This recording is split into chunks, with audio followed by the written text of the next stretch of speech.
वही हो। हाँ, देख, तो जो प्रोजेक्टाइल मोशन है उसमें मैक्सिमम रेंज की कुछ कंडीशंस हैं, उसको आज डिस्कस कर रहे हैं। देखा, अगर a particle is projected with velocity u at an angle theta and it falls on the same level as the projected level, तो जहां से फेंका उसी हॉरिजॉन्टल लेवल पे गिरा, तो रेंज का formula u square sine two theta by g है। अगर रेंज को मैक्सिमम करने की कोशिश करेंगे तो साइन टू थीटा को 1 कर देंगे, थीटा का वैल्यू 45 डिग्री। ये बहुत सिंपल एग्जांपल है, ये हमको ऑलरेडी पता है। इसको, ये वाला लॉजिक पकड़ो कि हमें पार्टिकल को फेंकना है इस प्लेन में, ये प्लेन है और ये वर्टिकल लाइन। तो जो भी प्लेन हो और जो भी वर्टिकल लाइन हो, उसके बीच में जो एंगल है, उसके आधे एंगल पे angle bisector of angle between plane and vertical. अब मान लो ये लॉजिक हमने पकड़ लिया है, तो इंक्लाइंड प्लेन वाले क्वेश्चंस भी इसी से हम सॉल्व कर देंगे, और उनके रिजल्ट भी। तो दो तीन रिजल्ट मैं आपको याद कराना चाह रहा हूं। तो ऐसे में जब ग्राउंड से ग्राउंड वाला प्रोजेक्टाइल करा हमने, oblique projectile ground to ground, तो मैक्सिमम रेंज का answer u square by g आ गया। तो इसको दिमाग पे पकड़ लिया, 45 डिग्री पर है और प्लेन और वर्टिकल के बीच में आधे एंगल पे फेंकना है। ठीक है, ये बात बहुत सिंपल है, ये सभी को पता है, लेकिन हम स्टार्ट यहीं से कर रहे हैं। अब इसी लॉजिक को मैं आगे बढ़ा कि अगर एक इंक्लाइंड प्लेन, यानी किसी पहाड़ जिसका एंगल अल्फा है, इस पे अगर किसी पार्टिकल को यू स्पीड से फेंका और इंक्लाइन प्लेन के साथ थीटा एंगल पे फेंका, और यहां से उड़ता हुआ पार्टिकल गिरा इसी प्लेन में, तो ये लाइन हो गई प्लेन और एक लाइन मैंने बना दी वर्टिकल। अब कोई क्वेश्चन पूछे कि मैक्सिमम रेंज के लिए यहां पे एंगल थीटा कितना है, तो angle of projection for maximum range on inclined plane. अब इसमें इंक्लाइंड प्लेन के ऊपर की तरफ फेंक रहे हैं, तो आर अप को मैक्सिमम करना है। तो आपने बोला जो प्लेन है वो अल्फा एंगल का है, और वर्टिकल ये रही, ये प्लेन, ये वर्टिकल, तो बीच में जो एंगल बचा वो 90 माइनस अल्फा है। तो जो एंगल दिखे बिटवीन प्लेन एंड वर्टिकल, उसके बीचों बीच अगर तुम पार्टिकल को फेंक दोगे, यानी थीटा का वैल्यू हो गया 90 माइनस अल्फा बाई, तो एंगल ऑफ प्रोजेक्शन का आंसर हो गया theta equal to 90 minus alpha. ऐसा करने से रेंज मैक्सिमम हो जाती है, और रेंज मैक्सिमम का आंसर है, ये अप द प्लेन फेंक रहे हैं, इसको आपको याद ही करना। तो you square by 1 + cos theta. नहीं, अभी इसमें alpha is this angle which the plane makes with horizontal, u square by g 1 + sine alpha. अगर आप कॉस थीटा बोल रहे हैं तो आप या तो ऊपर वाला एंगल देख रहे हैं, मतलब कॉस अल्फा बोल रहे हैं, तो ये जो वर्टिकल के साथ जो प्लेन का एंगल है वो अगर अल्फा है तो वहां पे फिर कॉस अल्फा, ये वैसे मैंने हमारा। Written it in different way in my notes, तो लाइक थीटा और अल्फा का दूसरे लिया था उसके लिए। All right. तो अभी मैं सिंपल बात क्या बोल रहा हूं, if angle of incline plane, देखो ये जो पहाड़ है इसका एंगल फिक्स है, ये अल्फा फिक्स है, और जो प्रोजेक्शन एंगल है वो वेरिएबल, वो हम चूज कर सकते हैं, लेकिन अल्फा फिक्स है, तो हम आंसर अपने फिक्स्ड एंगल के टर्म्स में इसको याद कर लेते हैं। अभी इसको याद कर लो, u square by g 1 + sine alpha. ये तब याद लिखना है जब हमको नीचे से ऊपर इंक्लाइन प्लेन पर फेंकना है। अब अगर एक पहाड़ है जिसका एंगल अल्फा है, और पार्टिकल ऊपर से नीचे फेंक रहे हैं प्रोजेक्टाइल। तो ऊपर से वर्टिकल और प्लेन, ये प्लेन हो गया और ये वर्टिकल लाइन, इसके बीच में टोटल एंगल है अब 90 plus alpha, because this horizontal के साथ अल्फा। सो इसका आधा angle will be 90 plus alpha by 2। तो अगर रेंज मैक्सिमम करना हो डाउन द प्लेन, तो थीटा का value 90 plus alpha by 2, and maximum range का आंसर, ये विद द प्लेन, और मैक्सिमम रेंज का आंसर इसी का उल्टा, G1 माइनस साइन, मतलब प्लस साइन अल्फा की जगह माइनस साइन अल्फा। अगर चाहे तो हम जनरल फॉर्मूला भी इंक्लाइन प्लेन के रेंज का याद कर सकते हैं, sine 2 theta minus alpha plus sine alpha upon g cos square alpha. ये जनरल फॉर्मूला रेंज का है। इसमें इस एंगल को 90 बना दिया मैंने, तो मैक्सिमम रेंज करने के लिए ये साइन थीटा का वैल्यू मैक्सिमम कर दिया। अब ये इसको मैक्सिमम करेंगे तो 2 थीटा माइनस अल्फा को 90 लिखना पड़ेगा, तो थीटा का वैल्यू 90 प्लस अल्फा बाई 2। याद रखिए ये फॉर्मूले में थीटा एंगल ऑफ प्रोजेक्शन है विद इंक्लाइन प्लेन। आपके कोचिंग में हो सकता है किसी दूसरे एंगल के हिसाब से बताया गया हो, तो वो भी सही होगा। मैं जो बता रहा हूं उसके हिसाब से ये वाला फॉर्मूला और ये वाला रिजल्ट आपने याद कर लिया। अब इन्हीं दोनों रिजल्ट से हम कुछ और आज एग्जाम्पल सॉल्व करेंगे। एक बार और यही कहानी दोबारा सॉल्व करते हैं। देखो ध्यान से, अगर किसी पहाड़ के ऊपर से, जिसकी हाइट h है, एक पत्थर को मैंने u स्पीड से फेंका, और मैं चाहता हूं ये मैक्सिमम डिस्टेंस पे गिरे जमीन पे, यानी ये वाला डिस्टेंस मैक्सिमम हो जाए, मैक्सिमम डिस्टेंस पे गिरे, तो इस क्वेश्चन में हमको ये मैक्सिमम रेंज कैसे आएगा? तो उसका भी तरीका यहीं पे ही छुपा हुआ है। तो हम लोग रेंज निकाल के उसको डिफरेंशिएट नहीं करेंगे, हम क्या करेंगे, यहां से यहां इस लाइन को ज्वाइन कर देंगे। अगर ये डिस्टेंस मैक्सिमम होगा और हाइट h फिक्स है, तो अगर ये दोनों का, ये फिक्स है और ये मैक्सिमम है, तो इसका जो h square plus are square है वो भी मैक्सिमम हो जाएगा, बिकॉज h इज फिक्स। तो लिखा है अ पार्टिकल, अब इसमें इसी रेंज मैक्सिमम का आंसर इसी मेथड से हम सॉल्व करेंगे। तो particle is projected from height h to fall at maximum horizontal distance r। तो हमने बोला कि ये लाइन अगर मैक्सिमम है, तो इस लाइन का मैक्सिमम लेंथ हम निकाल चुके हैं, u square by g 1 minus sine alpha. ऐसा लगेगा कि ये जो लाइन है ये इंक्लाइंड प्लेन की तरह काम कर रही है।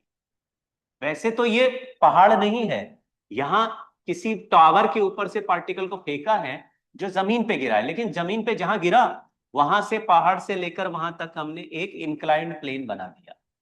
तो अगर ये प्लेन है, तो मतलब पार्टिकल प्लेन के एक पॉइंट से उड़ते हुए प्लेन के दूसरे पॉइंट पे जाके गिरा है।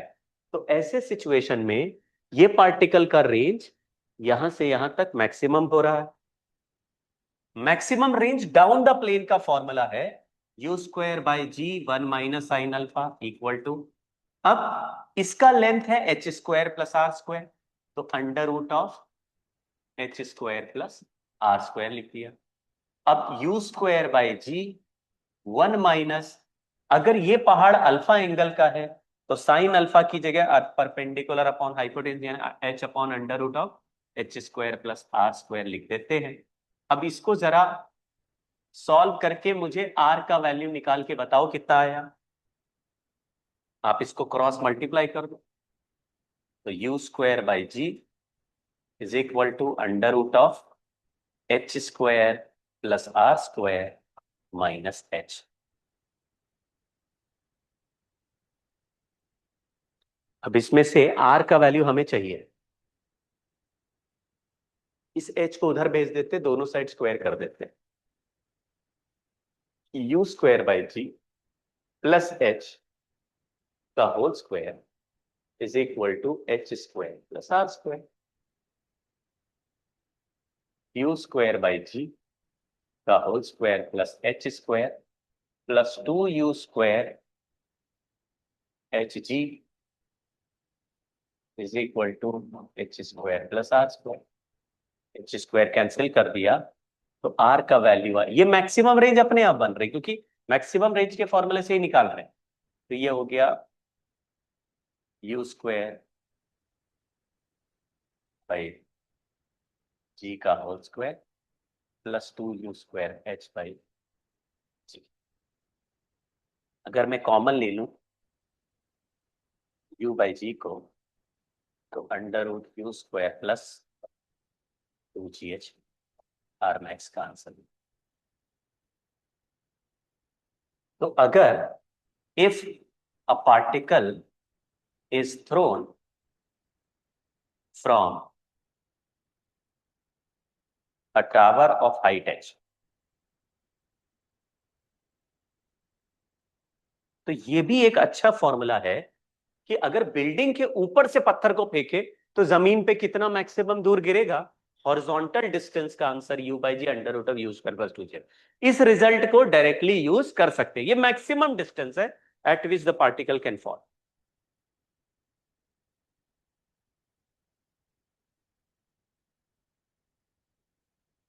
ठीक है। अब अगर नीचे से ऊपर फेंक रहे हैं कि हमने एक जमीन से बिल्डिंग के छत पे फेंकना था, तो बताओ मैक्सिमम किस डिस्टेंस वाली बिल्डिंग के छत पे पत्थर फेंक सकते हैं। तो इसका उल्टा सवाल हो जाएगा। अब ये नेक्स्ट एग्जांपल में वही करेंगे, तो आप देखेंगे बस थोड़ा सा रिजल्ट में अंतर आएगा। तो वो मैं आपके लिए या तो छोड़ देता हूं, ये इनमें जो रिजल्ट यूज हो रहा है वो वही वाला यूज हो रहा है कि अगर ऊपर से नीचे पत्थर फेंकते हो तो मैक्सिमम रेंज का आंसर होता है u square by g 1 - sin α, और नीचे से ऊपर फेंकते हो तो मैक्सिमम रेंज का आंसर, ऊपर जाने का मैक्सिमम रेंज होता है u square by g 1 + sin α। एक बार सोच के देखो तो पता भी चल जाएगा। 1 - sin α करेंगे, न्यूमरेटर डिनोमिनेटर छोटा है, so the value will be large. तो ऊपर से नीचे फेंकना इजियर होता है, ऊपर से नीचे फेंकते तो ग्रेविटी नीचे खींचती है, रेंज ज्यादा मिलता है। ग्राउंड से पत्थर को अगर छत पे फेंकेंगे यानी हवा में फेंकेंगे तो ऊपर पहाड़ के ऊपर डिस्टेंस कम अटेन करेगा, so the answer is slightly less. लेकिन ये दोनों आंसर मैक्सिमम रेंज के, हम केवल मैक्सिमम रेंज वाला सवाल सॉल्व कर रहे हैं। अगर कोई बीच का सवाल है कि भाई हमने फिक्स्ड गिवन एंगल पे फेंका पार्टिकल को कि 30 डिग्री पे ही फेंका है या 40 डिग्री पे ही फेंका है, तब वो सवाल ज्यादा मुश्किल नहीं होते। तब उस केस में तो हमको एक्स और वाई एक्सिस लेके सॉल्व करना है, तो इंक्लाइन प्लेन के पैरेलल और परपेंडिकुलर जैसे सॉल्व होता है वैसे करना है। उसको भी हम कर सकते हैं अलग से, वो भी मैं सिखा दूंगा आपको। लेकिन अगर तुमने पढ़ा है तो तुमको ये आइडिया होगा कि इंक्लाइन प्लेन कैसे सॉल्व हो रहा है। हम केवल एक ही पर्टिकुलर एग्जांपल देख रहे हैं कि अगर इंक्लाइन प्लेन में नीचे से ऊपर फेंकोगे तो रेंज का formula u square by g 1 + sin α, ऊपर से नीचे फेंकोगे तो you square by g 1 - sin α। ऐसे दो रिजल्ट हो गए। अब अगर एक पत्थर को यहां ग्राउंड से मैंने यू स्पीड से फेंका जिससे कि ये एच हाइट के बिल्डिंग पे जाके गिरे, तो बताओ कितना मैक्सिमम डिस्टेंस पे से पत्थर को यहां बिल्डिंग की छत पे फेंक सकते हैं। तो आप फिर से यही उल्टा बोल दो कि इसका मतलब है बिल्डिंग का जो छत तक का डिस्टेंस है वो एक इंक्लाइंड प्लेन की तरह हो गया। अगर ग्राउंड वाला डिस्टेंस मैक्सिमम है तो इंक्लाइंड प्लेन का डिस्टेंस भी मैक्सिमम है। तो ये जो रेंज है ये मैक्सिमम हो गई, ये वाली रेंज। अब इंक्लाइन प्लेन का जो साइज है वो इस सवाल में, मतलब मैं हॉरिजॉन्टल को आर बोल दूं तो ये under root of R square plus h square. तो हमने लिखा u square by g 1 + sin α is equal to under root of h square plus are square. फिर से यही सेम सवाल, u square by g is equal to under root of h square plus are square plus h. तो आप देखेंगे कि यहां पे u square minus two g h इस तरह का रिजल्ट बनने लगेगा। तो सेम कहानी, आर का मैक्सिमम वैल्यू आया, मतलब ये जो हॉरिजॉन्टल डिस्टेंस आर है इसका मैक्सिमम वैल्यू आया u by g bracket under root of you square minus two g h. ठीक है। तो अगर एच हाइट की बिल्डिंग पे पत्थर को पहुंचाना है तो ऑब्वियसली हमारा speed use root two g h से तो ज्यादा ही होना चाहिए, क्योंकि एच हाइट तो क्रॉस कर ही रहा है, वरना उससे नीचे ही रुक जाएगा। तो you square minus two g h into u by g. पिछला एग्जाम्पल जो लिखा था उसमें u by ji under root of you square plus two g h, तो प्लस की जगह माइनस आ रहा है। ये आपको यहाँ पे समझ में आ जाएगा, क्योंकि मैं एच इधर भेजूंगा तो A square plus B square minus two A B, A square plus B square minus two, तो माइनस टू ए बी वाला टर्म यहाँ चलने लगेगा। तो ये तीन चार रिजल्ट हमने पकड़ लिए। ये मतलब मेरा सिखाने का पॉइंट था। अब इसको यूज करके कुछ क्वेश्चन सॉल्व करते हैं। उसमें एक दो सवाल आरएफ के एक असाइनमेंट में थे, वहां से लिए हैं, और कुछ सवाल मैंने अलग बुक से लिए हैं। देखो, in a garden a spherical sprinkler is used at the end of the hose from which the speed of water is same in every direction or to every direction. The water beam which is directed vertically upward, ऐसे मान लो कोई garden होज है जिसमें अलग अलग whole बने हुए हैं, तो अलग अलग डायरेक्शन में बहुत सारे पार्टिकल गिर रहे हैं, लेकिन जो वर्टिकल चलने वाला है वो एच हाइट तक जा रहा है। तो एच हाइट पर जाने पर इसका वेलोसिटी जीरो हो जाएगा, क्योंकि वर्टिकल वाला तो प्रोजेक्टाइल नहीं बना था, वो सीधा ऊपर से नीचे आता है, और बाकी सब पार्टिकल ऐसे। तो जब तुम देखोगे तो ग्राउंड में रखे हुए वाटर होज से यहां पे एक सर्कल बन जाएगा जहां पे पानी पहुंच रहा होगा, तो wet portion will form a circle. तो सर्कल का जो रेडियस है वो मैक्सिमम रेंज है, रेडियस इज मैक्सिमम रेंज। तो हमने कहा कि अब सर्कल का एरिया निकालेंगे तो पाई आर स्क्वायर लिखना पड़ेगा, और रेडियस की जगह मैक्सिमम रेंज का स्क्वायर करना। तो मैंने सोचा कि जब हाइट एच पे पार्टिकल जाके रुकता वर्टिकल वाला, इसका मतलब है कि इनिशियल वेलोसिटी यू अगर माने, फाइनल वेलोसिटी जीरो माने, और एच हाइट पर जाके जीरो होती हो, ग्रेविटी अंडर ग्रेविटी चला, तो फाइनल जीरो इनिशियल यू है, तो यू का value under root two g h आ गया। मैक्सिमम रेंज का जो फॉर्मूला होता है वो 45 डिग्री पे होता है अगर ग्राउंड से फेंका जाए। तो रेंज का मैक्सिमम आंसर है u square by g. U का वैल्यू इस सवाल में हमने under root two g h निकाला, यहां पे लिख दिया two g h, sorry u square by g, u square by g. तो ये कैंसिल कर दिया तो टू एच आ गया। मतलब क्वेश्चन में लिखा है कि जो वर्टिकली फेंक रहे थे पार्टिकल वो एच हाइट जाके रुका, तो जो वर्टिकल वाला एच हाइट जाके रुका है उससे मुझे इनिशियल वेलोसिटी आ गई। हर पार्टिकल चारों तरफ सेम वेलोसिटी से फेंकेंगे, तो यहां से सबसे दूर 45 डिग्री वाला पहुंचेगा, तो 45 डिग्री वाला जो मैक्सिमम दूर पहुंचेगा उसका रेंज आ गया 2h। अब 2h का सर्कल बनाएंगे तो पाई 2h का होल स्क्वायर कर दिया, तो ये इनिशियल एरिया आ गया 4 पाई h स्क्वायर। क्वेश्चन पूछा है once the sprinkler is placed on the ground at another time it is placed at height h। पहले ग्राउंड पे रखा था तो ग्राउंड वाला मैक्सिमम रेंज लिया, फिर उसी स्प्रिंकलर को हाइट h पे रख दिया, तो हाइट h पे रखते हैं तो रेंज फिर यू स्क्वायर बाई जी नहीं होता।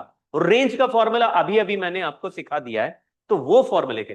तो अगर इसी स्प्रिंकलर को h हाइट के ऊपर रख के फिर यहां से हम चारों तरफ फेंकेंगे, तो ये जो जमीन पे मैक्सिमम रेंज मिलती है इसका वैल्यू अभी हमने निकाला u by ji under root of you square plus two g h.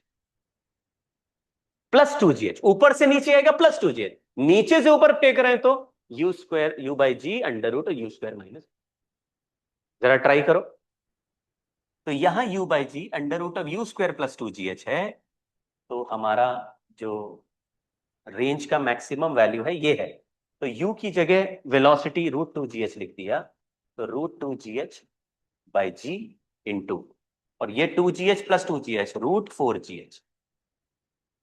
तो √4GH इंटू √2GH यानी √8GH GH हो गया, और G से G कैंसिल हो जाएगा, तो √8H हो गया। तो जब स्प्रिंकलर को हाइट H पे रखा, तो maximum distance eight which this water droplet will fall is √8H। इस फॉर्मूले में वैल्यू डाल के आ गया। तो फिर रेंज मैक्सिमम का नया आंसर अगर ये है, तो नया area will be A2 will be, ये A1 एरिया लिख देते हैं इसको, A2 पाई नया रेंज का स्क्वायर पाई √8, तो रूट हट गया, तो पाई 8H², ये A2 हो गया, ये 4πH², 8πH²। तो ratio of area will be 1:2। Question पढ़ लो। लिखा है watered area B greater then in the second case by a factor 2:1। 2:1। तो अगर H हाइट से प्रोजेक्टाइल बनाओगे, तो जो पूरा वेट एरिया है उसमें जो पानी के ड्रॉप मैक्सिमम डिस्टेंस पे पहुंच सकते हैं, वहां तक का सर्कल हमें चाहिए। और मैक्सिमम रेंज का आज रिजल्ट हम लोग याद कर चुके हैं कि अगर, देखो 4 रिजल्ट हो गए मैक्सिमम रेंज के। अगर ग्राउंड चलाओगे U²/G, तो ये पहले पार्ट में U²/G, U²/G ग्राउंड से ग्राउंड, तब एंगल 45 होता है। लेकिन अगर पहाड़ से नीचे फेंकोगे तो U²/G 1 minus sine alpha, denominator है U²/G, denominator 1 minus sine alpha. लेकिन अगर टावर से नीचे फेंकोगे तो U/G √U² प्लस 2GH। पहाड़ के नीचे से ऊपर फेंकोगे तो उसका फॉर्मूला अलग, 1 प्लस साइन अल्फा। जमीन से पहाड़ पे फेंकोगे तो U/G √U² माइनस UG। तो इस तरह के 4 रिजल्ट हमने बिल्डिंग के ऊपर से नीचे, नीचे से ऊपर, और पहाड़ से नीचे, पहाड़ से ऊपर। अब देखो, a projectile is required to hit a projectile is to hit a target whose coordinates relative to horizontal and vertical axis through the point of projection are alpha, beta। तो पार्टिकल को हमने ओरिजिन से फेंका और ये alpha, beta के point पे से पास कर रहा है, और उसका इनिशियल वेलोसिटी हमको दिया है u का वैल्यू दिया है √2g alpha. Then the condition when it is impossible to hit the target, इसका मतलब है alpha is the largest possible distance जिसकी हाइट बीटा है। मतलब क्योंकि अगर इतने वेलोसिटी से फेंकना है, तो अगर ये अल्फा बहुत दूर होता जाएगा तो कभी ना कभी पार्टिकल बीटा हाइट से पास ही नहीं करेगा, नीचे से पास करेगा, तो इम्पॉसिबल टू हिट। मतलब अल्फा का वैल्यू बड़े से बड़ा होने से एक मोमेंट के बाद ज्यादा अल्फा रखोगे तो particle will not reach beta. तो उसका रिलेशन ये पूछा गया। तो इसका मतलब है कि इम्पॉसिबल होने से जस्ट पहले अल्फा का वैल्यू लार्जेस्ट हो जाएगा। एक बार लॉजिक बनाओ, तो अगर ये हॉरिजॉन्टल डिस्टेंस लार्जेस्ट से लार्जेस्ट करना पड़े तो alpha should be less than or equal to less than maximum range. और जब जमीन से फेंकते हैं और किसी बीटा हाइट से पास करे, हाइट का वैल्यू बीटा है और ग्राउंड से फेंक रहे हैं, अल्फा लार्जेस्ट डिस्टेंस है, तो बताओ मुझे, अभी अभी हमने जो पढ़ा क्या वो रिजल्ट यूज कर सकते हैं? तो लार्जेस्ट रेंज अल्फा से छोटी होनी चाहिए, तो पार्टिकल हमेशा टकरा जाएगा। इस बात का लॉजिक पकड़ो। देखो लिखा है कि एक फेंके हुए पार्टिकल को अल्फा बीटा के पॉइंट से पास कराने के लिए, जिसमें वेलोसिटी ऑलरेडी फिक्स है, तो अलग अलग एंगल पे फेंकोगे तो कभी ऐसे, कभी ऐसे, कभी ऐसे जाते हुए, कभी लौटते हुए, कभी ना कभी इस पॉइंट से पास कर सकता है। लेकिन अगर ये डिस्टेंस अल्फा का वैल्यू बढ़ाते जाओ, बढ़ाते जाओ, बढ़ाते जाओ, तो कभी ना कभी ऐसा होगा कि ये पहले ही बीटा से नीचे गिर जाएगा।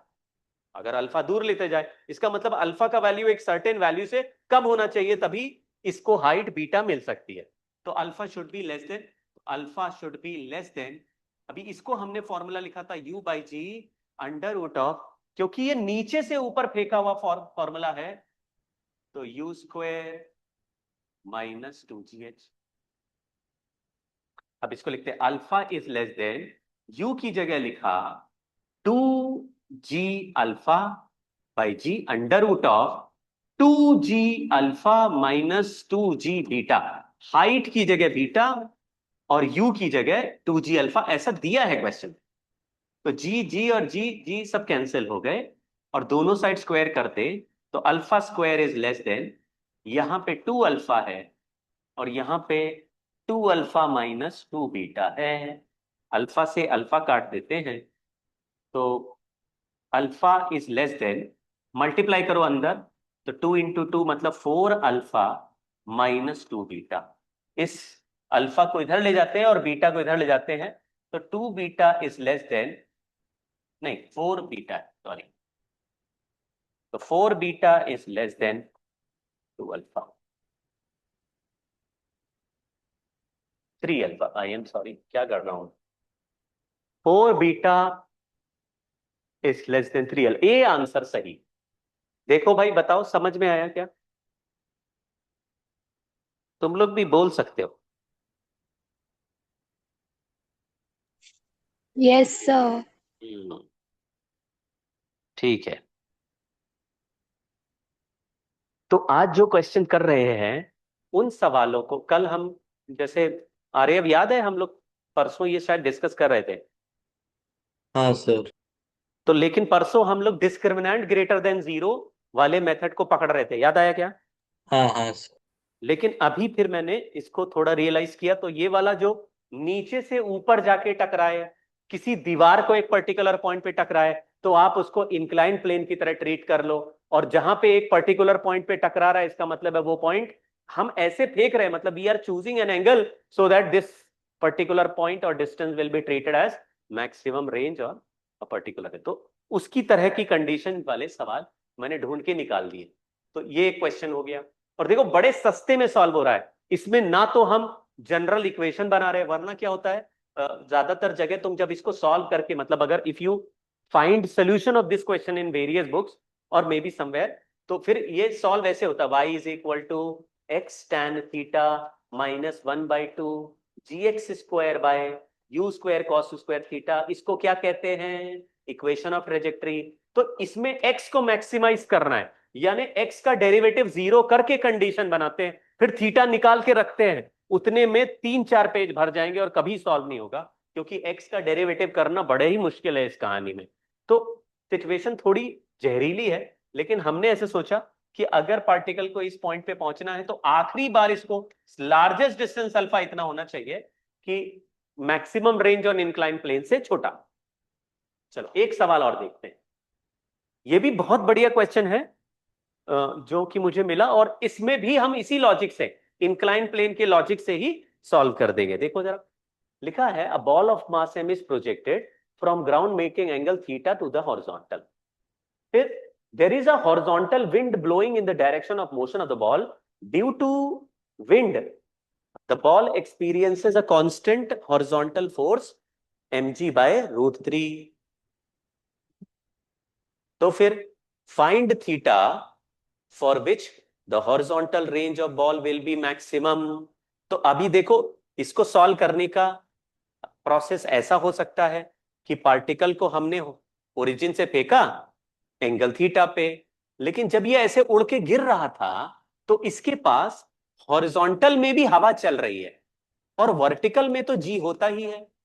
तो ये सवाल में जैसे नॉर्मल प्रोजेक्टाइल में क्या होता है, एक्स में भी, एक्स में कांस्टेंट मोशन होता है, यू कॉस थीटा कांस्टेंट रहता है, और वर्टिकल में जी होता है। तो वर्टिकल में पार्टिकल मोशन अंडर ग्रेविटी कर रहा होता है और हॉरिजॉन्टल में पार्टिकल सीधा सीधा कांस्टेंट वेलोसिटी से यू कॉस थीटा से चलता रहता है। लेकिन इस क्वेश्चन में हवा चलाती है हॉरिजॉन्टल में, तो पार्टिकल को जब फेंकेंगे तो हवा उसको आगे धक्का देगी, तो पार्टिकल जहां गिरना चाहिए था उससे थोड़ा आगे गिरेगा। क्वेश्चन क्या पूछा है, कितने एंगल पे फेंके कि आगे वाला रेंज मैक्सिमम हो जाए। अब इस क्वेश्चन को सॉल्व करने के लिए या तो मैं रेंज का नॉर्मल आंसर निकाल के उसको डिफरेंशिएट करूंगा थीटा के रिस्पेक्ट में, तो क्वेश्चन सॉल्व होगा। तो एक तरीका यही लगा, ये नॉर्मल तरीका तुमको पहले आना चाहिए। अगर तुम्हारे पास कोई हिंट नहीं, कोई ट्रिक नहीं है, तो भी आपको एक ऐसा मेथड समझना चाहिए कि भाई अगर ये सवाल अचानक मेरे सामने आ जाए कि मैक्सिमम रेंज है तो फिर इसको सॉल्व कैसे करेंगे। तो यहां पे u लिख दिया, तो मैंने एक कंपोनेंट लिखा u cos थीटा, दूसरा लिखा u sin थीटा। अब टाइम ऑफ फ्लाइट चेंज नहीं होता क्योंकि ऊपर जाके नीचे आया, तो टाइम ऑफ फ्लाइट है 2u sin theta by g, क्योंकि acceleration due to gravity g है, तो ये टाइम ऑफ फ्लाइट हो गया। तो पार्टिकल लेकिन आगे धक्का देंगे तो ये ut plus half A T square आगे चलेगा, तो रेंज का आंसर बनेगा u cos theta into T plus half आगे वाला एक्सेलरेशन अगर a है plus half A T square. ये कोई समझा क्या? इनिशियल वेलोसिटी x में है u cos थीटा और आगे की तरफ एक्सेलरेशन भी है, वरना u cos theta into T से रेंज निकल आता। अब ut plus half A T square करना पड़ रहा है, तो plus half A T square में a का वैल्यू ये निकालेंगे, फोर्स अपॉन मास कर देंगे, तो फोर्स अपॉन मास करने से एक्सेलरेशन जो x में आएगा उसका value g by root three हो जाएगा। अब मैं यहां पे g बाय रूट थ्री रखता हूं और टाइम की जगह ये, तो रेंज का formula u cos theta into 2u sin theta bye g plus half g by root three into T square की जगह 4u square sine square theta by G square.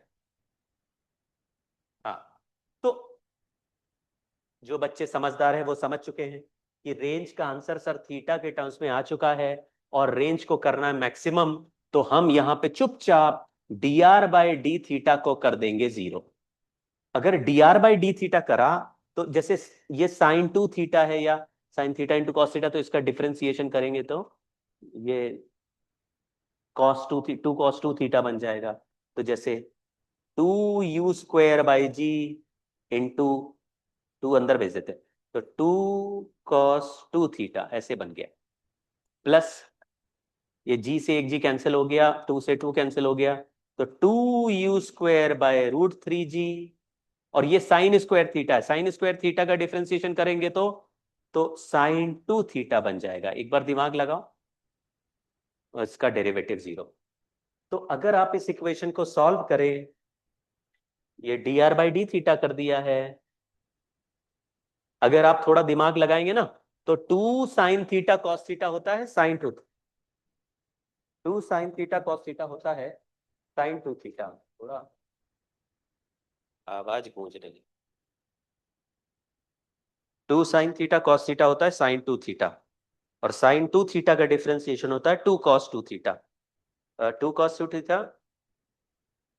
हाँ, और यहां पे है साइन स्क्वायर थीटा, तो sign square theta में लिखेंगे 2 sine theta into cos theta.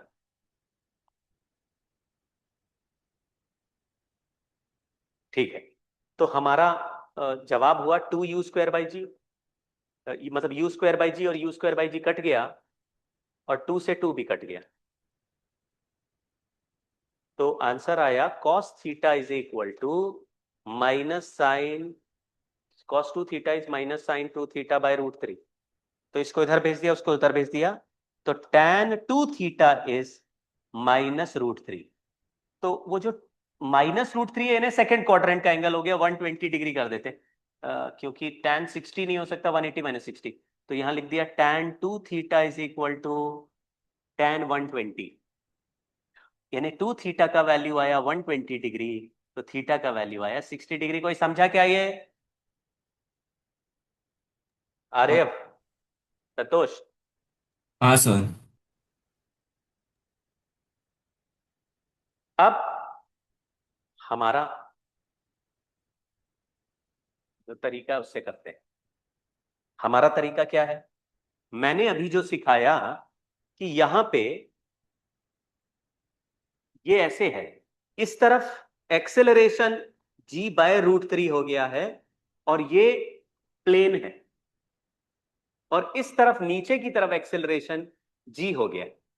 तो अगर मैं ऐसे देखूं कि ये g है और ये g बाय रूट थ्री है, तो इसका रिजल्टेंट जो बनेगा वो g और g बाय रूट थ्री का है, तो यहां पे g बाय रूट थ्री लिख देता हूं, और ये g है, तो ये नेट रिजल्टेंट है, net.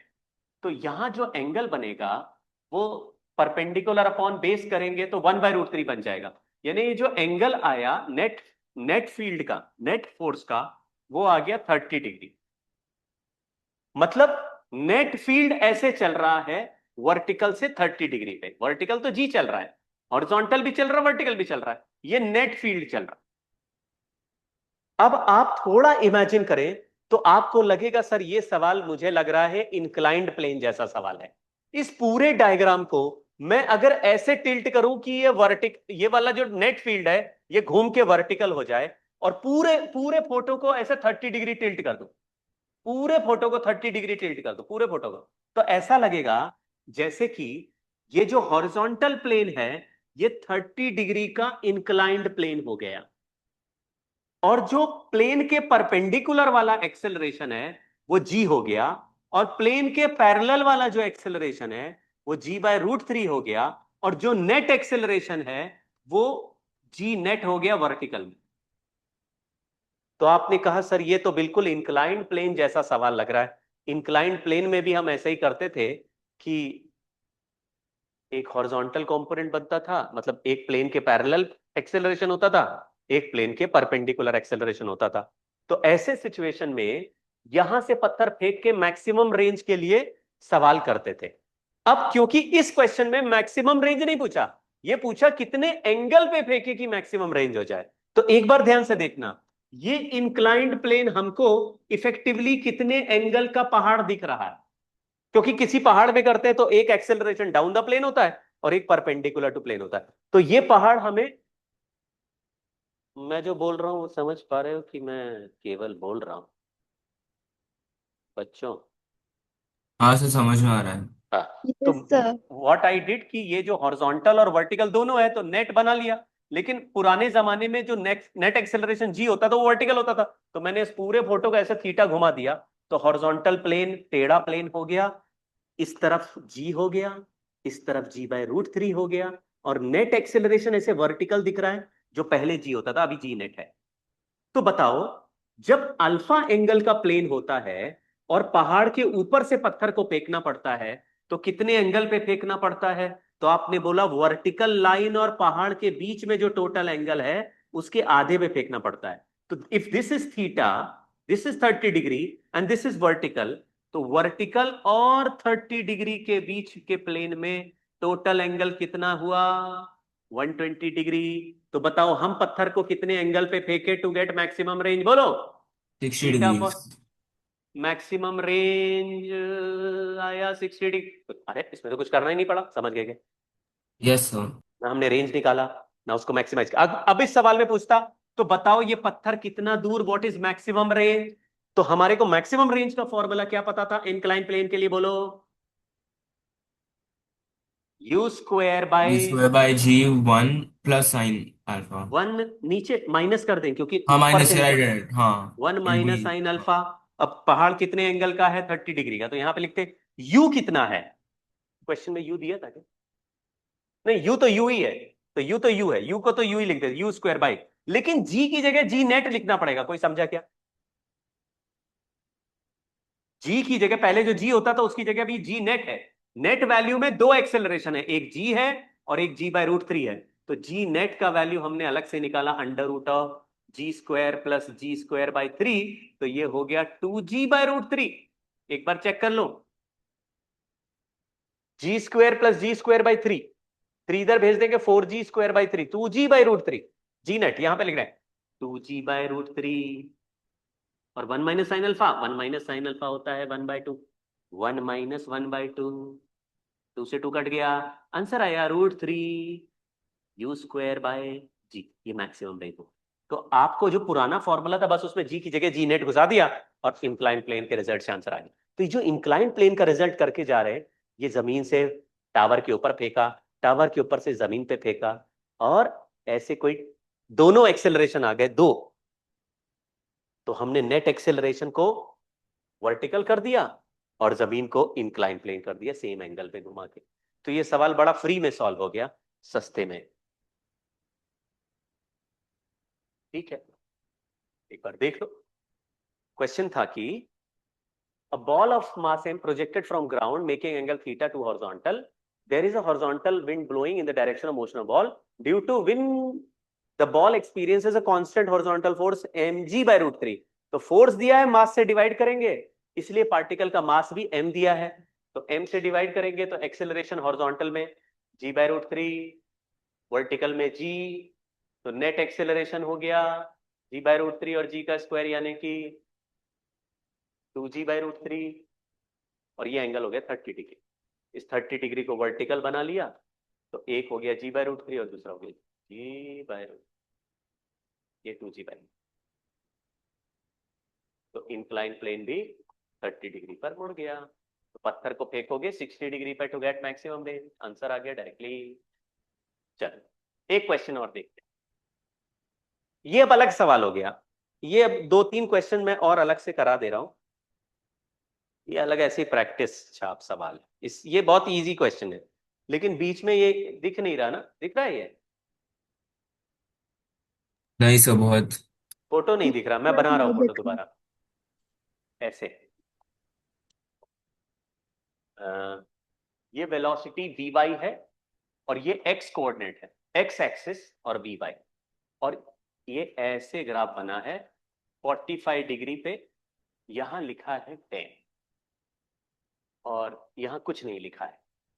This is graph of y velocity of projectile versus x displacement of projectile. So this is the graph given, g का वैल्यू 10 लेना है, और ये टाइम के साथ ग्राफ नहीं है, ये x के साथ ग्राफ।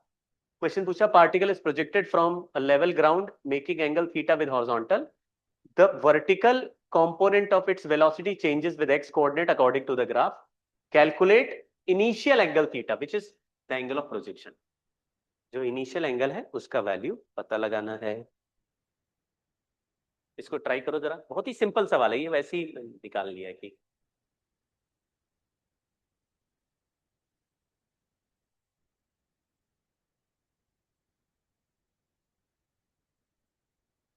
हाँ, एक बार ट्राई करो।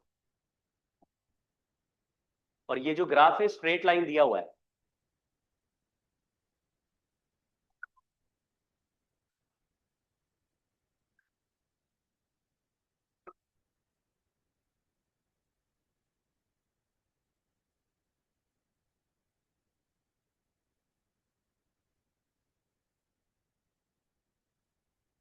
क्योंकि इस ग्राफ में एंगल 45 डिग्री दिया है तो इसका बेस और हाइट सेम है।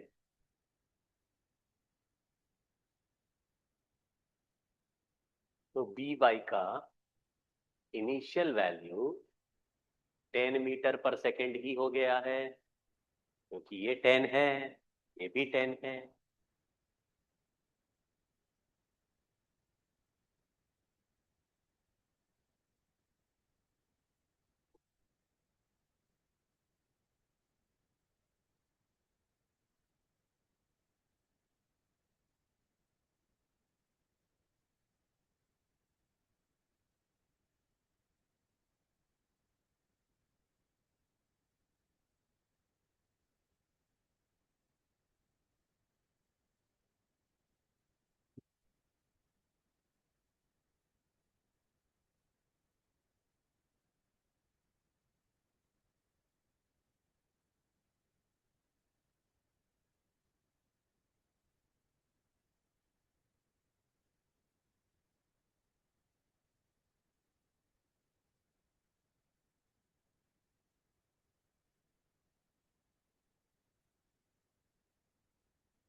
सोचो, इसमें पार्टिकल का y वेलोसिटी का वेरिएशन दिया हुआ है। इनिशियल y वेलोसिटी 10 है, ये हमें पता चल गया, इनिशियल y वेलोसिटी। या इस पॉइंट को यूज करो जरा, what is the meaning of this point, बोलो। ये पॉइंट वो x डिस्प्लेसमेंट है जब इसका y वेलोसिटी 0 हो गया है। तो किसी प्रोजेक्टाइल में y डायरेक्शन यानी वर्टिकल डायरेक्शन का वेलोसिटी किस मोमेंट पे 0 होता है? मैक्सिमम। सर जब वो मैक्सिमम हाइट पे मैक्सिमम होता है।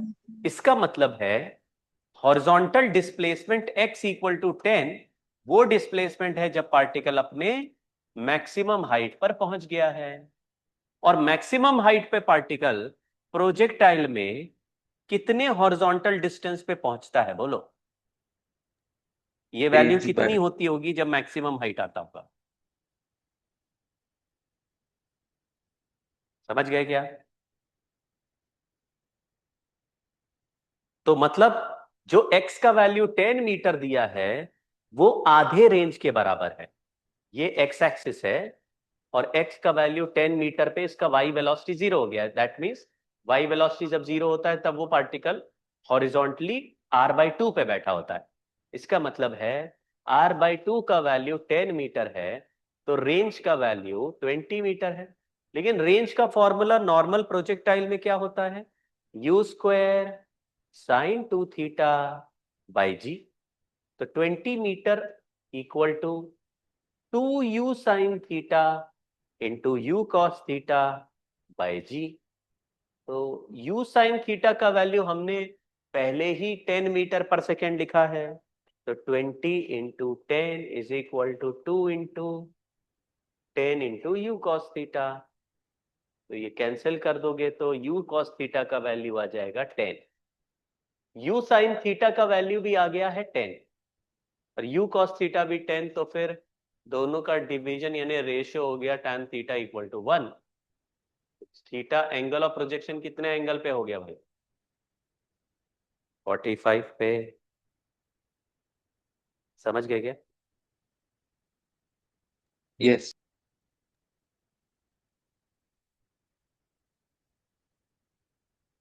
इनिशियल वर्टिकल वेलोसिटी 10 है, वहां से हम टाइम ऑफ फ्लाइट भी पता लगा सकते थे कि इसका मतलब है, ऐसे बोल सकते थे कि इसका मतलब है पार्टिकल को initial velocity 10 metre per second यहां पे दिया हुआ है। मतलब देखो ये 45 डिग्री दिया है तो ये 10 है तो ये भी 10 ही होगा। तो इनिशियल वेलोसिटी का वैल्यू 10 मीटर पर सेकेंड है वर्टिकल में। मतलब पत्थर को ऊपर 10 मीटर पर सेकेंड से फेंका है। अगर पत्थर को ऊपर 10 मीटर पर सेकेंड से फेंको तो 1 सेकेंड तक ऊपर जाएगा, फिर 1 सेकेंड तक नीचे आएगा, तो total time of flight 2 seconds होगा। तो इसका मतलब है पत्थर का वेलोसिटी 0 होने में, वर्टिकल वेलोसिटी 0 होने में 1 सेकेंड लगेगा। इसका मतलब है कि 0 से 10 मीटर जाने में पार्टिकल को 1 सेकेंड लगा, एक्स में 10 मीटर चलने में 1 सेकेंड लगा। क्योंकि वाई वेलोसिटी 10 से 0 हो गया, 10 से 0 होने में 1 सेकेंड लगता है क्योंकि जी का वैल्यू 10 है ना भाई। जी 10 खा जाएगा 1 सेकेंड। तो 10 मीटर पर सेकेंड को एक this X displacement of 10 metre is achieved in 1 second. इसका मतलब एक्स वाला जो वेलोसिटी होता है u cos थीटा, उसका वैल्यू डिस्प्लेसमेंट अपॉन टाइम यानी 10 मीटर पर सेकेंड। क्योंकि एक्स वाला वेलोसिटी तो कांस्टेंट होता है ना, तो उसमें 10 मीटर डिस्प्लेसमेंट अगर 1 सेकेंड में कवर किया तो x velocity is also 10 metre per second. Initial y velocity is also 10 metre per second. That means ratio initial should be 1। tan theta 1 हो गया तो आंसर आ गया। ग्राफ से इंटरप्रेट कर दिया। चलो एक क्वेश्चन और देखते हैं। अभी 2 पार्टिकल का सवाल जरूर है लेकिन ये रिलेटिव मोशन का क्वेश्चन नहीं है। लिखा 2 balls are projected simultaneously from top of a tall building. First ball is projected horizontally with speed u1 and second ball is projected at an angle tan inverse 4/3 which is 53 to horizontal with velocity u2. Find minimum value of u2 so that the velocity vector of the ball can get perpendicular to each other at some point of time during their course of flight. तो देखो किसी बहुत tall building के ऊपर से एक particle को u1 से हॉरिजॉन्टली फेंका जो ऐसे मुड़ जाएगा, और दूसरे पार्टिकल को ऐसे फेंका है 53 डिग्री पे u2 से, तो u2 वाला पार्टिकल अलग चलेगा। तो हमको ऐसे बताना है कि what is the value of u2। u2 का ऐसा कोई मिनिमम वैल्यू बताओ जिससे कभी ना कभी ये दोनों पार्टिकल के बीच का जो डायरेक्शन, मतलब जैसे डायरेक्शन के बीच में जो एंगल है वो 90 डिग्री हो जाए। मतलब कुछ ऐसा जैसे यहां पे पार्टिकल इधर चल रहा है और ये पार्टिकल इधर चल रहा है तो इनके बीच में 90 डिग्री हो जाए, कुछ ऐसा। मतलब एक पार्टिकल ऐसे ऊपर से टर्न होगा, एक नीचे से टर्न होगा, तो ऊपर और नीचे वाले पार्टिकल टर्न होते हुए आपस में 90 डिग्री बनाने लगे एट सम टाइम। तो angle between V1 and V2 at time t should be 90। देखो ये शब्द हमारा बहुत फेवरेट है इन जब भी दो वेक्टर आपस में परपेंडिकुलर दिखे तो आपका ये फर्ज है कि वेक्टर के नॉलेज को यूज करेंगे। और वेक्टर में ये पढ़ाया गया था when two vectors are perpendicular to each other dot product of these two vectors will be 0। तो हम लोग क्या करेंगे, जब भी किसी भी चैप्टर में दो वेलोसिटी, दो फोर्स, दो एक्सेलरेशन, दो वेक्टर्स परपेंडिकुलर हो जाएं तो we will try to find these vector in terms of I J K. पहले हम वेक्टर को निकालेंगे आई जे के फॉर्म में और फिर उनका डॉट प्रोडक्ट कर देंगे 0, तो हमको एक आसान इक्वेशन मिलेगी। तो दो मोशन सॉल्व करना है और उनको वेक्टर फॉर्म में लिखना है। अब मैंने बोला हॉरिजॉन्टल डायरेक्शन को आई कैप और वर्टिकल डायरेक्शन को जे कैप। तो जो पहला पार्टिकल है उसका वेलोसिटी है u1 आई कैप, लेकिन जब वो नीचे गिरेगा तो वर्टिकल में जो वेलोसिटी u1 तो हॉरिजॉन्टल रहेगा और वर्टिकल में उसको मिलेगा gt। तो first velocity after time t will be u1 I cap minus gt J cap. Minus J cap इसलिए लिख दिया क्योंकि प्लस जे कैप ऊपर है, माइनस जे कैप क्योंकि पत्थर नीचे की तरफ मुड़ेगा because it has no horizontal vertical velocity initially. Horizontal फेंकेंगे तो नीचे मुड़ेगा, so whatever velocity it gains in vertically downward direction. तो u1 आई कैप। ऐसे ही वेक्टर v2 को लिखेंगे u2 cos 53 I cap plus u2 sin 53 minus gt J cap. एक बार दिमाग लगाओ, एक पार्टिकल को x और y दोनों में वेलोसिटी दिया u2 cos 53 and u2 sin 53 और एक्सेलरेशन g है इसका। तो वर्टिकल वेलोसिटी में gt चेंज होगा जबकि हॉरिजॉन्टल वेलोसिटी प्रोजेक्टाइल में चेंज नहीं होती। तो ये भी वेक्टर फॉर्म में लिख दिया, ऊपर वाला भी वेक्टर फॉर्म में लिख दिया और ये दोनों टाइम t के रिस्पेक्ट में बनाए हैं। तो क्वेश्चन बोल रहा है ऐसा u2 का वैल्यू बताना है जिससे कि ये दोनों परपेंडिकुलर हो जाए।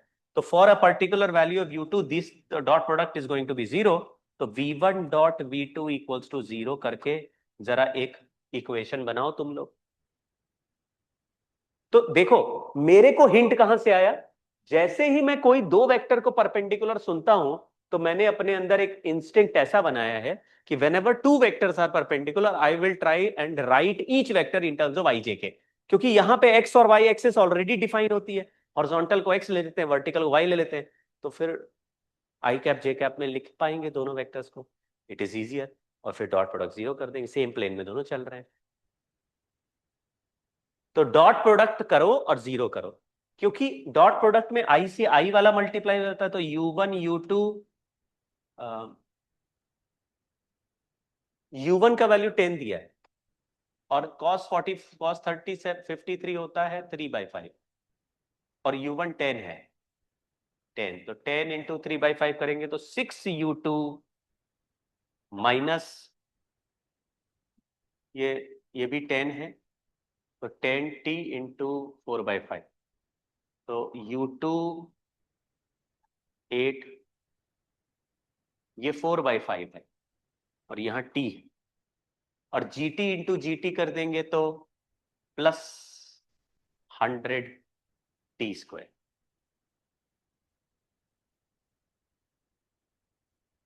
और इक्वल टू 0।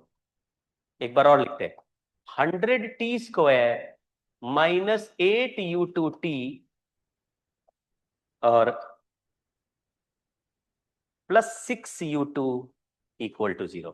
कंडीशन टाइम की नहीं है, ये नहीं बोला है कि u2 वेलोसिटी गिवन है, कितने टाइम पर दोनों परपेंडिकुलर होंगे, सवाल ये नहीं पूछा। सवाल ये पूछा है कि u2 का ऐसा वैल्यू बताओ कि कभी ना कभी दोनों परपेंडिकुलर हो जाए। इसका मतलब है for a particular value of u2 ये आंसर कभी ना कभी रियल रूट देगा और किसी पर्टिकुलर वैल्यू पे ये इमेजिनरी रूट देगा। तो हम लोग उसमें क्वाड्रेटिक में जानते हैं कि अगर रियल रूट चाहिए तो discriminant should be greater than equal to 0 होना चाहिए। तो इसको लिखते हैं a और इसको लिखते हैं b और इसको लिखते हैं c, तो for real roots b square minus 4ac should be greater than equal to 0, क्योंकि u2 का वैल्यू पता ही नहीं है तो टाइम का आंसर u2 के टर्म्स में आएगा, और for some values of u2 ये रूट रियल नहीं बनेंगे, तो ये परपेंडिकुलर होगा ही नहीं। तब रियल रूट नहीं आ रहा, इसका मतलब रियल में परपेंडिकुलर नहीं हो रहा। तो हमने u2 को रियल करने के लिए b square 64u square 64u2 square is greater than equal to, ये 100 है और ये 600u2 is minus 600u2 is greater than equal to 0, u2 एक काट दिया, 64u2 is greater than equal to 600, ये u2 का वैल्यू आया 600 by 64, मतलब कि ये ग्रेटर देन इक्वल टू आया।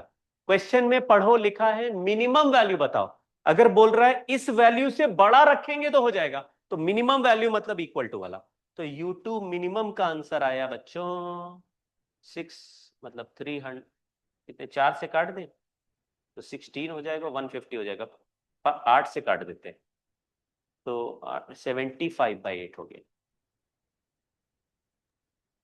Sir 9।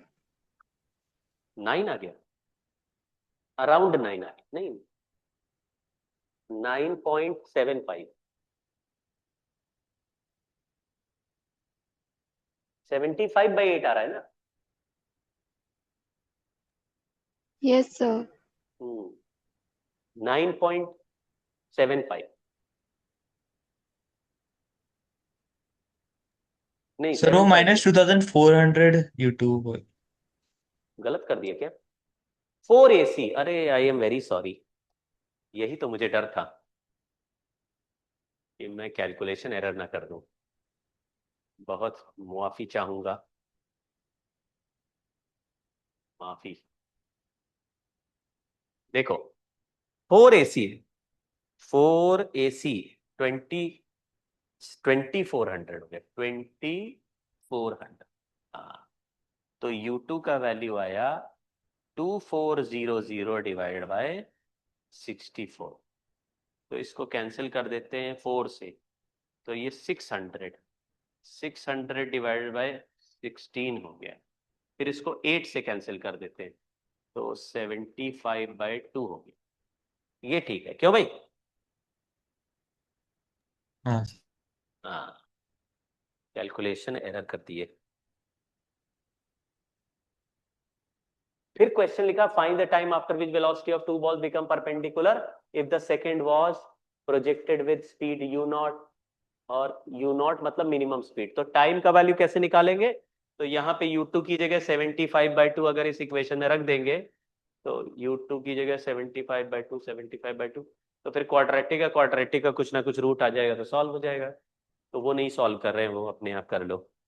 But u2 has to be greater than this value, क्योंकि ऑब्वियसली जितना तेज फेंकोगे ऐसे ऊपर उतना स्लोली टर्न करेगा, और ये नीचे वाला जल्दी टर्न करेगा। तो फिर देखो, इनिशियली एक को फेंका था हॉरिजॉन्टल और दूसरे को फेंका था 53 डिग्री पे, तो दोनों के बीच में इनिशियल एंगल 53 है। अगर ऊपर वाला वेक्टर जल्दी टर्न हो और नीचे वाला स्लोली टर्न हो तो एंगल विल रिड्यूस फ्रॉम 53, तो हम चाहते हैं नीचे वाला जल्दी टर्न हो और ऊपर वाला स्लो टर्न हो, तो ऊपर वाले का स्पीड हाई रखना पड़ेगा सो दैट उसके टर्निंग स्पीड थोड़ा सा कम, धीरे धीरे टर्न करे, because it has more vertical velocity, so it will reduce by देर से डिक्रीज करेगा। ज्यादा वेलोसिटी है तो it will maintain its vertical component for a longer time, तो वैसा कुछ लॉजिक है। चलो अब ये भी कुछ सिमिलर क्वेश्चन है, एक बार इसको भी ट्राई करके देखते हैं। लिखा है projectile is thrown from ground with initial velocity v not at an angle alpha to the horizontal, consider point of projection as origin, horizontal direction of as x-axis, vertical direction y. Let t be the time when the velocity vector is perpendicular to its position vector. Write quadratic equation in t, और फिर maximum angle के लिए वही discriminant greater than 0 कर देंगे ऐसे। तो particle को फेंका है अल्फा एंगल पे, तो पार्टिकल ऐसे प्रोजेक्टाइल में चलता है तो जैसे किसी इस मोमेंट पे ये इसका पोजीशन वेक्टर और इस मोमेंट पे ये इसका वेलोसिटी वेक्टर, हम चाहते हैं पोजीशन और वेलोसिटी आपस में परपेंडिकुलर हो जाए। तो किसी टाइम टी पे position vector is perpendicular to velocity vector.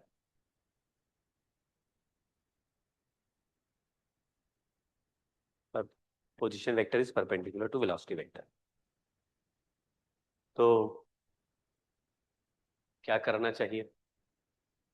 तो हम लोग को इक्वेशन बना लेते हैं। पोजीशन वेक्टर का इक्वेशन हुआ u cos alpha t I cap plus u sin alpha t minus half G T square J cap, और velocity vector is u cos alpha I cap plus u sin alpha minus ji t J cap. Dot product करके zero कर दो, r dot v is zero. तो हमने r को लिख दिया x I cap plus y J cap. तो x into U cos alpha is equal to Y into V cos U sine alpha, ऐसे हो।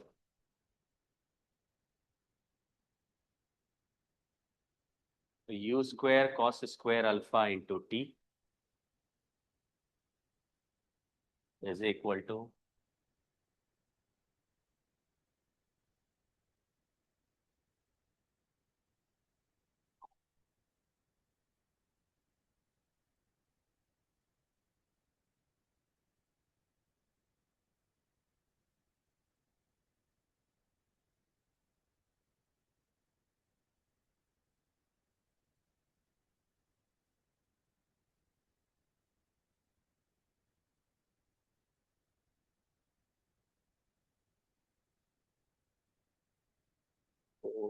क्वाड्रेटिक बनाते हैं, डिवाइड कर देते हैं। तो U cos alpha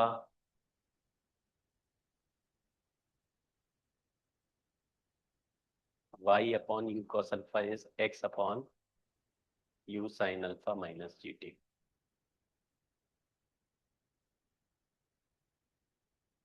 u sine alpha T minus half G T square upon U cos alpha is equal to you cos alpha T upon U sine alpha minus G T. T से ये T सारे हटा दिए, इसको ऐसे multiply कर दिया। U sine alpha minus half ji T into U sine alpha minus ji T is equal to U square cos square alpha. थोड़ा मैथमेटिकली जहर हो गया।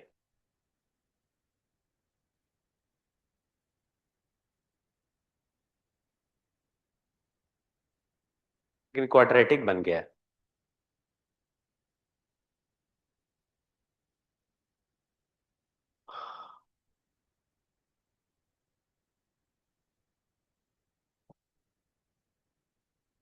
थक गए भाई। ओहो।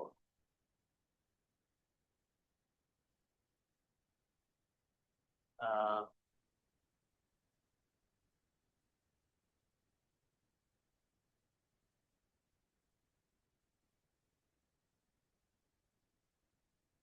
अभी से इक्वेशन में क्वाड्रेटिक बन जाएगा। अभी तुम लोग इसको करना। क्वाड्राइट है quadratic, what is the minimum angle for which the distance of projectile from point of projection keep always keeps on increasing. Distance तो under root of x square plus y square है, वो keeps on increasing है। इसका मतलब d r by d t should be greater than zero होना चाहिए। तो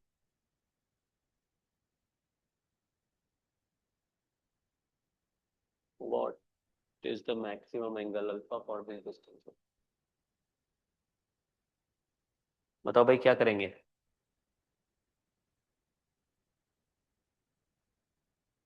ओह,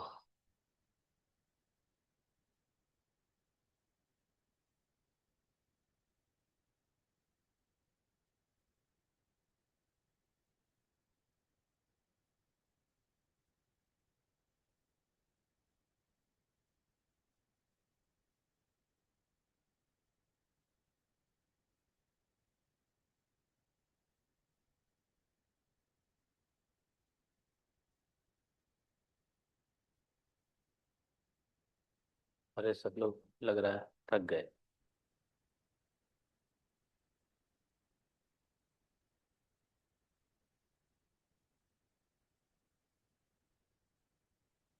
ओह।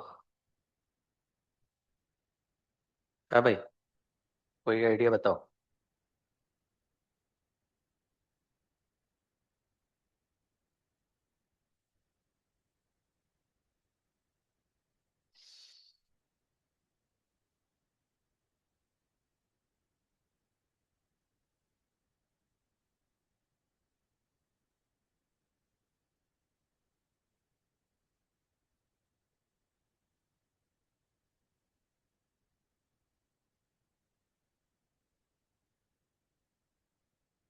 चलो ये वाला क्वेश्चन करते हैं, उसको बाद में डील करेंगे। A projectile is projected from a tower of height h horizontally। ऐसे एक टावर ले लिया और एक टावर के नीचे से एक इंक्लाइन प्लेन है जिसका एंगल थीटा है। ये इंक्लाइन प्लेन यानी पहाड़ के ऊपर टकराएगा, incline plane. And this particle is projected horizontally with speed से u। क्वेश्चन पूछा है कि if this particle goes and falls on this plane perpendicularly, ऐसे 90 डिग्री पे टकराया, तो इसका इनिशियल वेलोसिटी बताना है। अंडर ग्रेविटी का एक्सेलरेशन g है और टावर की जो हाइट है वो h है और incline plane starts from this base of the tower. एक बार डायग्राम बनाओ इसका और जरा लिखो।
हाँ, तो हमने क्या किया, जब भी इंक्लाइन प्लेन का क्वेश्चन होता है तो इंक्लाइन प्लेन को मैं एक्स एक्सिस मान लेता हूँ और उसके परपेंडिकुलर डायरेक्शन को वाई एक्सिस, और इसको ऐसे घुमा देते हैं।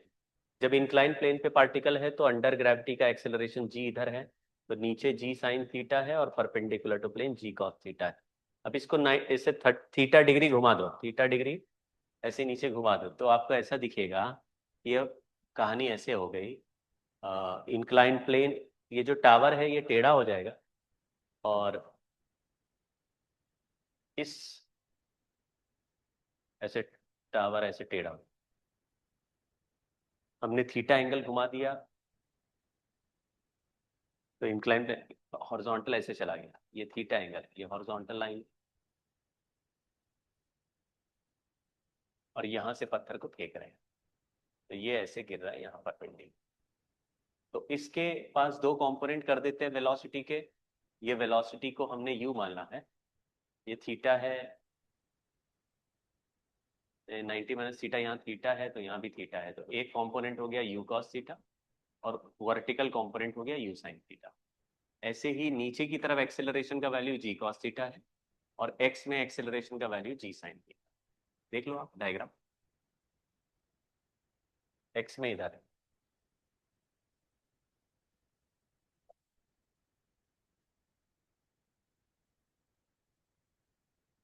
या इसी को यहाँ पे ही देख लेते हैं हम लोग, यहाँ पे एक बार इस डायग्राम को दोबारा देखते हैं। हाइट h से पत्थर को फेंक रहे हैं हॉरिजॉन्टली, ये पत्थर ऐसे जाके गिर रहा है किसी प्लेन में जो कि प्लेन को टकरा रहा है 90 डिग्री पे। इस लाइन को x एक्सिस बोल दिया तो इसके परपेंडिकुलर वाले लाइन को y एक्सिस बोल दिया। ये जो पार्टिकल हमने फेंका है u वेलोसिटी से, इसके पैरेलल एक लाइन बना दिया इंक्लाइन प्लेन के पैरेलल, और इंक्लाइन प्लेन के परपेंडिकुलर लाइन बना दिया। तो ये जो line perpendicular to incline plane है और ये लाइन पैरेलल टू, इसको एक्स एक्सिस लिख दिया और इस लाइन को वाई एक्सिस लिख दिया। तो इस यू का, क्योंकि यहां का एंगल थीटा है तो ये एंगल भी थीटा है, तो यू का एक कंपोनेंट इंक्लाइन प्लेन के पैरेलल यू कॉस थीटा और एक इंक्लाइन प्लेन के परपेंडिकुलर यू साइन थीटा, तो ये यू कट गया। और जी के भी दो कंपोनेंट है, g sine theta and g cos theta.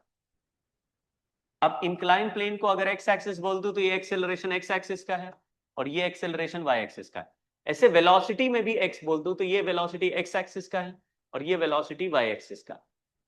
तो इनिशियल वेलोसिटी भी हमें पता है और एक्सेलरेशन भी पता है। अब ये हाइट अगर h है और यहाँ थीटा 90 माइनस थीटा ये थीटा है, तो ये वाला जो डिस्प्लेसमेंट है h साइन थीटा है, नहीं सॉरी h कॉस थीटा है। देखो ये h है, यहाँ थीटा बन रहा है, तो ये वाला साइड h कॉस थीटा हो गया कंपोनेंट। तो ये y डायरेक्शन का डिस्प्लेसमेंट है।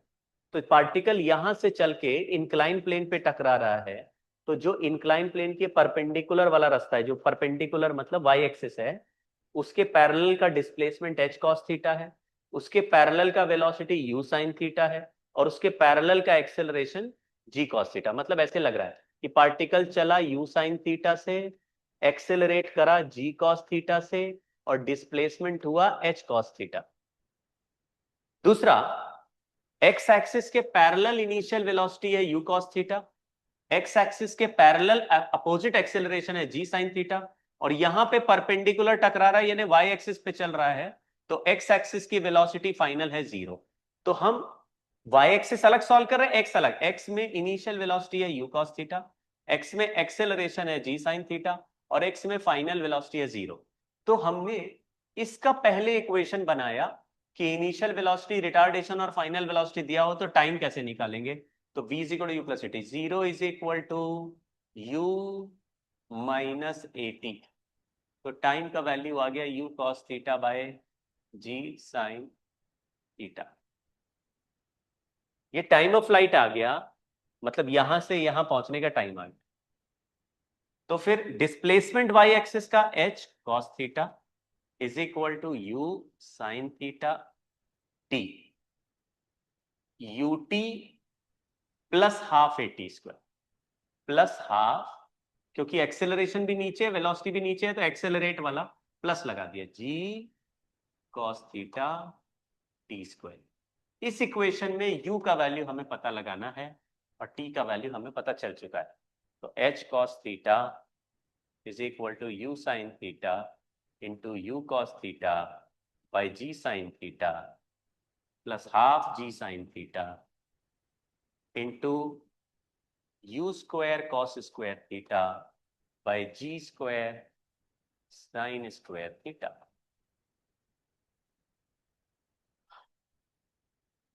ये g cos थीटा है।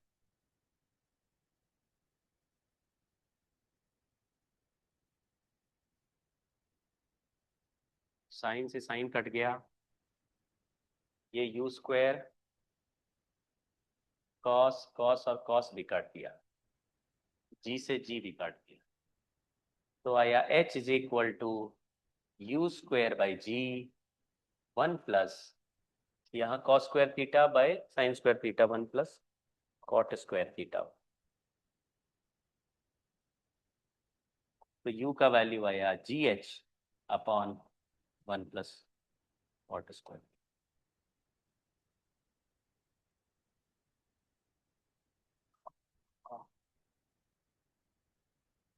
कुछ समझ गए क्या? कॉसेक स्क्वायर थीटा ऊपर चला गया क्या भाई? ये लेकिन Yes, u sir, स्क्वायर का जी। वैल्यू आया। Yes, sir. ठीक है, तो आज के क्लास के हिसाब से हमने जो सॉल्व किया उसमें रेंज के मैक्सिमम रिजल्ट इंक्लाइन प्लेन पे ऊपर नीचे, किसी टावर से ऊपर से नीचे फेंकोगे तो भी इंक्लाइन प्लेन बना लो, लेकिन अब ये रिजल्ट ही याद कर लो, u by ji under root of you square plus 2gh। और नीचे से ऊपर फेंक रहे हैं मैक्सिमम हॉरिजॉन्टल डिस्टेंस से, तो u by ji under root of you square minus 2gh। नीचे से ऊपर, ऊपर से नीचे, इंक्लाइन प्लेन के ऊपर, इंक्लाइन प्लेन के नीचे, एंगल भी पता चल गया, और नॉर्मल मैक्सिमम रेंज का फॉर्मूला पता है, तो ये 5-6 रिजल्ट हमको हो गए। बहुत सारे सवाल इस पे बेस्ड होंगे। लेकिन अगर कोई टेढ़ा मेढ़ा सवाल है तो हमेशा कोशिश करो, अगर इंक्लाइन प्लेन का सवाल है तो इनिशियल वेलोसिटी के कंपोनेंट इंक्लाइन के पैरेलल और इंक्लाइन के परपेंडिकुलर। अगर नीचे ग्राउंड से भी फेंक रहे हैं और ऐसे फेंक रहे हैं कि मैक्सिमम रेंज नहीं है, कोई भी जनरल सवाल पूछ रहे हैं कि यहां से फेंका वहां पे गिरा, तो आप पैरेलल में एक्सेलरेशन और वेलोसिटी अलग सॉल्व करो, परपेंडिकुलर में अलग से वेलोसिटी और एक्सेलरेशन सॉल्व करो, और फिर उसके वैल्यूज को एक दूसरे में रिप्लेस करो, तो सॉल्व होगा। तो इसको ट्राई करना और अलग अलग डाउट भेजते जाओ भाई। अब मैं और नहीं पढ़ाऊंगा, आज का क्लास यहीं खत्म। नमस्कार। थैंक यू ठीक है। सर। अब लेकिन डाउट अलग अलग भेजो, और फिर तुम लोगों को, क्योंकि सबके यहाँ अलग अलग चल रहा है और थोड़ा डाउट सबके अलग है, इसलिए पूछते चलो, है ना। और सुबह भी मेरे पास टाइम होता है, तो यू कैन डाउट, अगर सुबह तुम्हारे पास कभी टाइम है तो तुम सुबह भी पूछ सकते हो। ठीक। Bye bye. So, sir, do you have any recommendations on what books we should solve? Books में देखो, डिपेंड करता है तुम अभी किस लेवल पे बात कर रहे हो। अगर तुम्हारे पास थोड़ा जैसे मेन से थोड़े से ऊपर पहुंच रहे हो, तो डीसी पांडे या सिंगेज वाली बुक सॉल्व कर सकते हो। थोड़ा और ऊपर बढ़ोगे तो SBT? एसबीटी सॉल्व कर सकते हो। Okay. ठीक है। थोड़ा और ऊपर जाएंगे तो पाथ फाइंडर कर सकते हैं। Yes. Path So I finder से bought ऊपर जाने की फिर जरूरत नहीं, ठीक है ना। so I मतलब bought एडवांस लेवल Pathfinder. उससे बहुत नीचे बैठा हुआ है। Okay, sir. तो Thank you. डीसी पांडे या सिंगेज और एसबीटी और Pathfinder. Irodov will be covered in SBT. तो अगर तुम एसबीटी कर रहे हो, या देखिए वो जो कौन सा, Bhushan Singh, Shashi Bhushan Shashi Bhushan Tawari. Tiwari, हाँ शशि भूषण तिवारी, वो वाली बुक कर रहे हो टीएमएच की, तो फिर तुमको इरोडोव करने की जरूरत नहीं है। तो शशि भूषण तिवारी करो तो ये विल कवर इरोडोव का लेवल, और path finder will cover more than Irodov का लेवल, तो वो एक अलग गेम हो गया। So is the vice versa true as well? Like Erudov hai to SBT is not here. Is that नहीं, also right? SBT has more questions than Irodov. Okay, sir. So अगर SBT कर रहे हो तो you will cover Irodov, but only Irodov Okay. कर रहे हो तो you will miss many questions और many Okay. Variation, Okay. Yes. और उसके अलावा जो हो सकता है ना। तो SBT has Irodov as well as Krotov as well as previous year JEE. तो पुराने जमाने के जो जेई के थोड़े डिफिकल्ट सवाल होते थे वो भी है, इरोडोव भी है और क्रोटोव भी है। तो 2-3 लेवल वहां पे कवर हो रहा है, 2-3 बुक्स कवर हो रहे हैं। तो SBT is better than solving only Irodov. But फिर इरोडोव में जान मत लगाना। और मैकेनिक्स अगर इरोडोव से कर रहे हो तो भी बहुत अच्छी है। मतलब if you want to solve less number of questions और अपनी इंफॉर्मेशन तुम बराबर रखना चाहते हो कि एडवांस लेवल टच कर गया, तो you can only solve Irodov अगर ज्यादा समय नहीं है। और अगर समय है, एफर्ट लगा सकते हो, तो एसबीटी पूरी सॉल्व कर सकते हो, तो बेटर रहेगा। ठीक है। Okay. Is it okay if I start from DC Pandey and then work my way? हाँ, तो अभी अगर मान लो तुमको लग रहा है कि डायरेक्टली एसबीटी पहुंचने में मुझे टाइम लग रहा है, या एसबीटी के क्वेश्चन मुझे बहुत डिफिकल्ट लग रहे हैं, तो start solving DC Pandey first. और Sir, डीसी पांडे में फिर नॉर्मल लेवल मत करो, फिर you only solve its advance वाले exercise. sir, I don't have SBT right now, so if you have a PDF, could you please send it? Yes yes, I will. Okay, thank you, sir. ठीक है। Okay. Okay, bye bye thank you बच्चों। Sir.